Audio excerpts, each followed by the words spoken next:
Hello guys, welcome back on फोमा educational hub. See previous lecture के अंदर हम लोग न्यूक्लियर फ्यूजन को डिस्कस कर रहे थे। नाभिकीय विखंडन के बारे में काफ़ी हमने बात की, उसके एग्जाम्पल के बारे में बात की, फिर चेन रिएक्शन को डिस्कस किया, फिर न्यूक्लियर रिएक्टर के बारे में भी बात की। और हमने बोला था कि कोई भी न्यूक्लियस होता है, कोई भी नाभिक होता है, वो स्टेबिलिटी फाइंड आउट करने के लिए दो तरीके से रिएक्शन कर सकता है। एक तो विखंडन या फिर संलयन, या तो फिजन या फ्यूजन, है ना। तो फ्यूजन को हम लोगों ने काफ़ी हद तक डिस्कस कर लिया। अभी हम लोग फ्यूजन के बारे में बात करेंगे, नाभिकीय संलयन के बारे में बात करेंगे, न्यूक्लियर फ्यूजन। ठीक है, we will talk about fusion, fusion संलयन, नाभिकीय संलयन। जैसे ये चीज़ें काफ़ी वर्ड्स तो आपके लिए नॉन वर्ड्स है, पहले भी डिस्कस कर चुके हैं आप 12th स्टैंडर्ड में कि क्या मतलब होता है। विखंडन का मतलब होता है ब्रेक होना, और संलयन का मतलब होता है जुड़ना, है ना, फ्यूजन। तो देखो संलयन क्या है, सिंपल सा मीनिंग है। अरे रुको, एक बार संलयन से पहले मैं एक और दूसरी चीज़ बता दूँ आपको। रुको रुको रुको रुको, हम लोगों ने पहले एक डिस्कस किया था कि कंट्रोल्ड चेन रिएक्शन होती है, एक नियंत्रित श्रृंखला अभिक्रिया होती है। जब नियंत्रित श्रृंखला अभिक्रिया होती है, कंट्रोल्ड चेन रिएक्शन होती है, उसमें K का वैल्यू 1 होता है ना, ये डिस्कस किया था। और कंट्रोल चेन रिएक्शन करवाने के लिए हम लोग एक वो बनाते हैं, एक लेबोरेटरी सेट करते हैं, जिसको हम लोग न्यूक्लियर रिएक्टर बोलते हैं, भट्टी के अंदर करते हैं। लेकिन जो कंट्रोल्ड चेन रिएक्शन नहीं होती, लाइक अनियंत्रित श्रृंखला अभिक्रिया होती है, जिनको बोलते हैं हम लोग अनकंट्रोल्ड चेन रिएक्शन। जैसे बम में होता है, बॉम्ब में, तो बॉम्ब में जो होता है वो होता है अनकंट्रोल्ड चेन रिएक्शन। तो अनकंट्रोल्ड चेन रिएक्शन के बारे में मैं थोड़ा बता देता हूँ। अनियंत्रित श्रृंखला अभिक्रिया, अनियंत्रित श्रृंखला अभिक्रिया,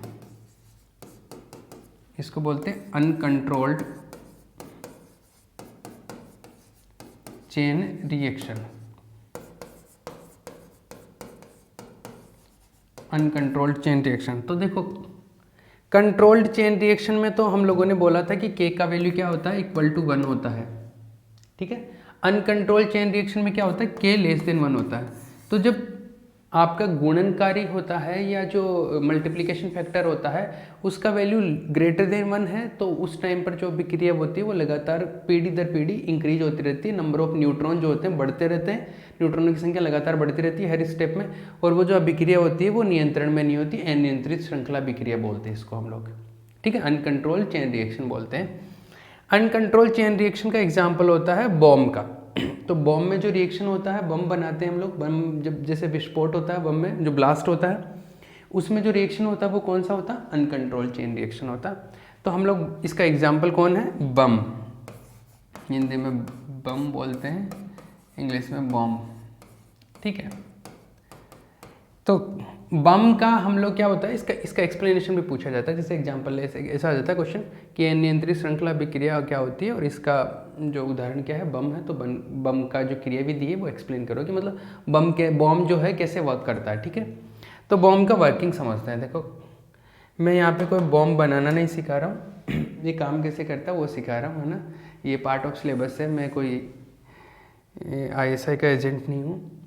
तो देखो कैसे काम करता है, एक सिंपल सा मैं इसका ब्लॉक डायग्राम बनाऊँ तो ऐसा है कि जैसे कि ये धातु का हम लोग वो एक कवर बनाते हैं, इसमें एक मेटेलिक कवर बनाते हैं, और इसके अंदर क्या करते हैं हम लोग, जैसे हम लोगों को पता है कि क्या है, अगर हमारा जो मास है, जैसे हम लोग यूरेनियम लेते हैं, ऐसा होता है, यूरेनियम लेते हैं, यहाँ पे क्या कराते हैं, न्यूट्रॉन से टक्कर करवाते हैं, ऐसा कराते हैं चेन रिएक्शन करवाने के लिए।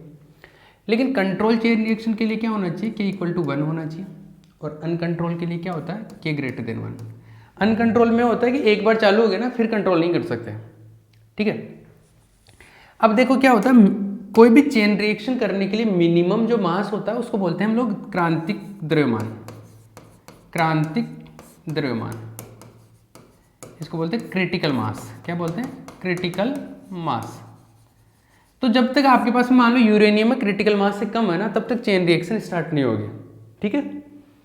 तो हम लोग क्या करते हैं, इसमें कम से कम 2 या उससे ज़्यादा, एटलीस्ट 2 या मोर देन 2 क्या लेते हैं, यूरेनियम के अलग अलग पार्ट बना लेते हैं। जैसे मान लो अलग अलग पैकेट बना लिए, अलग अलग थैली के अंदर हमने भर दिया इसको, जैसे अलग अलग पैकेट बना लिए, यहाँ पे यूरेनियम भर दिया।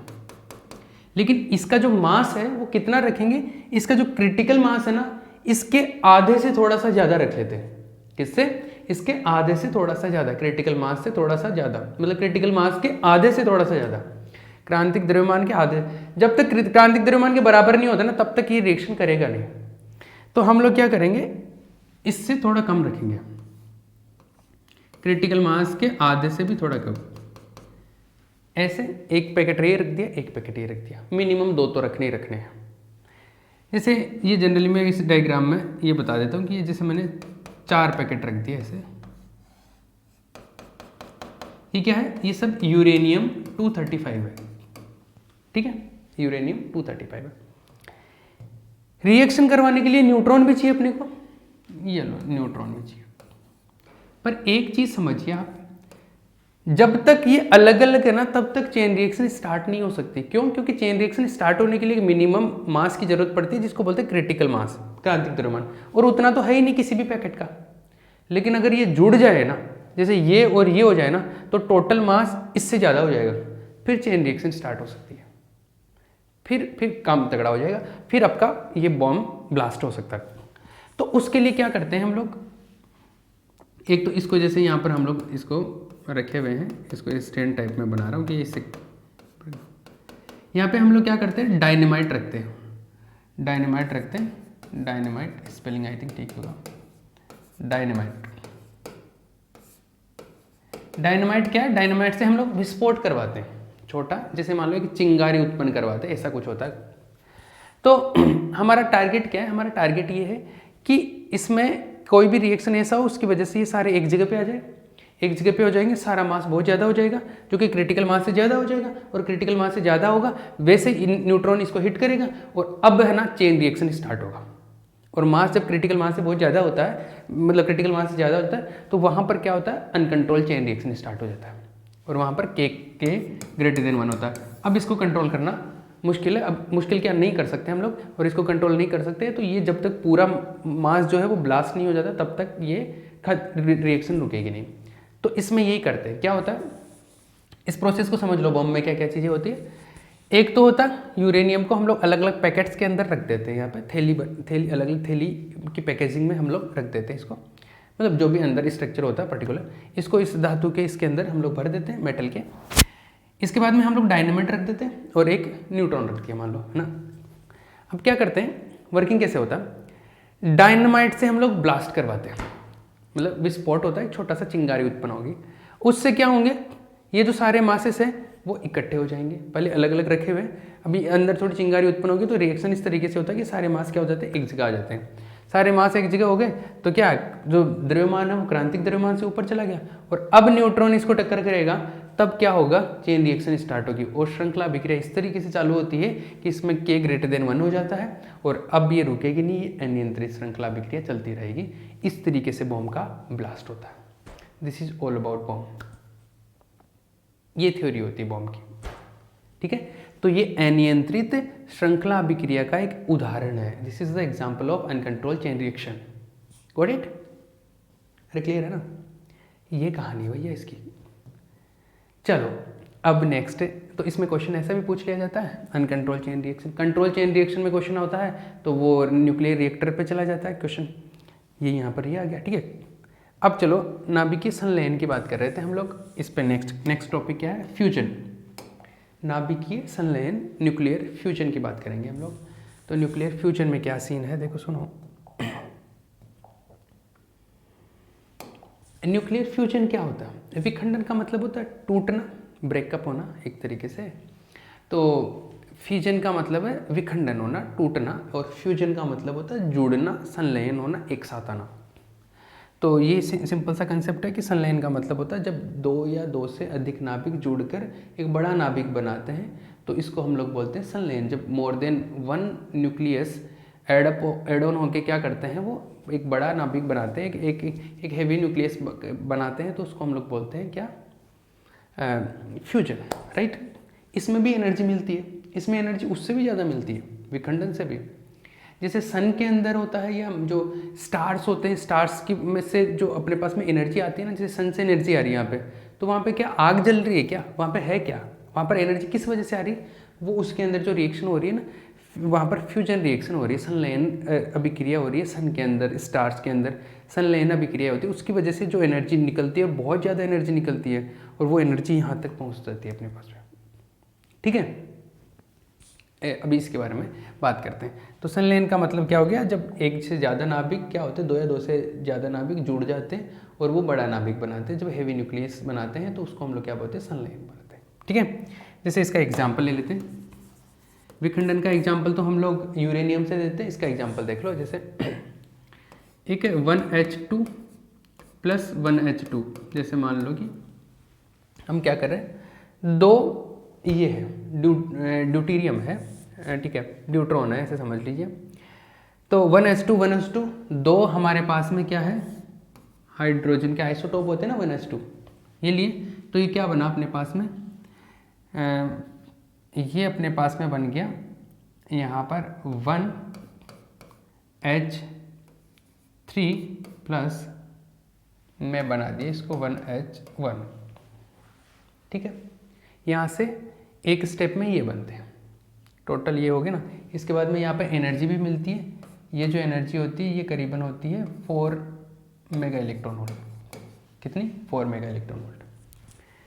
फिर सपोज मैंने इस एक को ले लिया 1H3 को, इसमें फिर अगेन एक ये 1H2 मिक्स किया, तो ये दो नाभिक मिलके एक बड़ा नाभिक बना दिए। फिर इस बड़े नाभिक में मान लो एक और ये नाभिक मिलाया, तो क्या बनता है यहाँ से 2He4 प्लस 1 न्यूट्रॉन हो गया ना, 5 हो गया ना, 5 2, ठीक है, बैलेंस हो गई।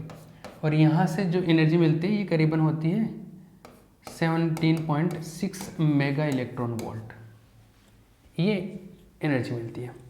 तो एक तरीके से मैंने क्या करवाया, मैंने एक रिएक्शन करवाई जिसको दो पार्ट में बता दिया मैंने क्या करवाया, जैसे दो, एक ये, दो तो ये और एक ये, टोटल मैंने 3 1H2 लिए और उनमें रिएक्शन करवा दिया। पहले दो को लिया, फिर उससे जो मिला उसमें एक और है। तो इनिशियली मैंने टोटल क्या दिया, मेरे पास में क्या था, दो तो ये न्यूक्लियस थे, एक और ये, मतलब टोटल 3 न्यूक्लियस थे। टोटल कितने, 3 न्यूक्लियाई थे, 3 नाभिक थे।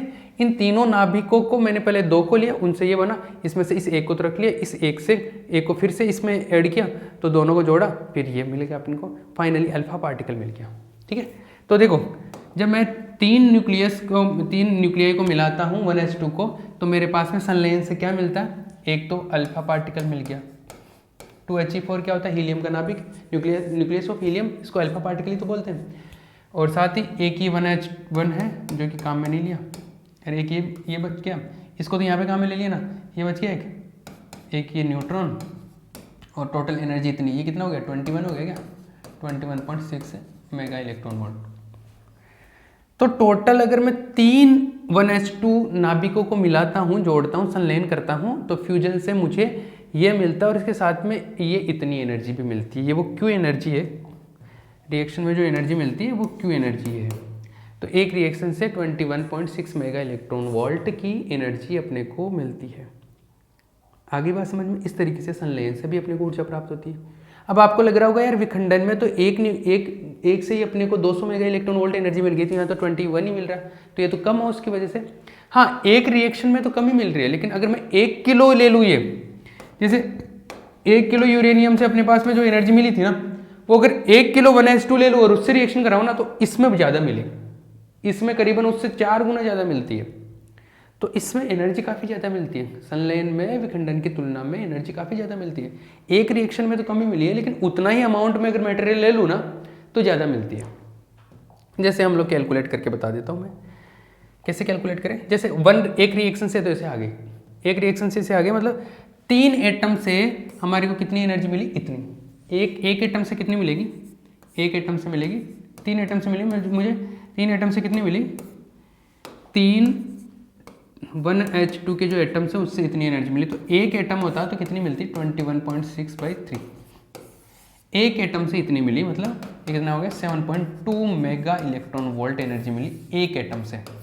अगर 1 किलो से कैलकुलेट करना हो, 1 kg से करना हो तो 1 kg का कैलकुलेशन देखो, हम ले रहे हैं क्या 1H2, तो 1H2 में इसका मास कितना है 2, इसका मतलब है 2 kg के अंदर कितने एटम्स होंगे 6.023 इंटू 10⁻26। वो विखंडन वाला वो याद करो जो मोल का कंसेप्ट मैंने सिखाया था, उसमें था यूरेनियम 235, तो मैंने लिखा था 235 किलो से में कितने होंगे एटम्स, इतने, क्योंकि वो 1 मोल के बराबर होगा ना। ये 26 काम में कब लेते हैं, जब यहाँ पे केजी होता है, यहाँ पे अगर ग्राम लो तो 23 आ जाएगा। Got it.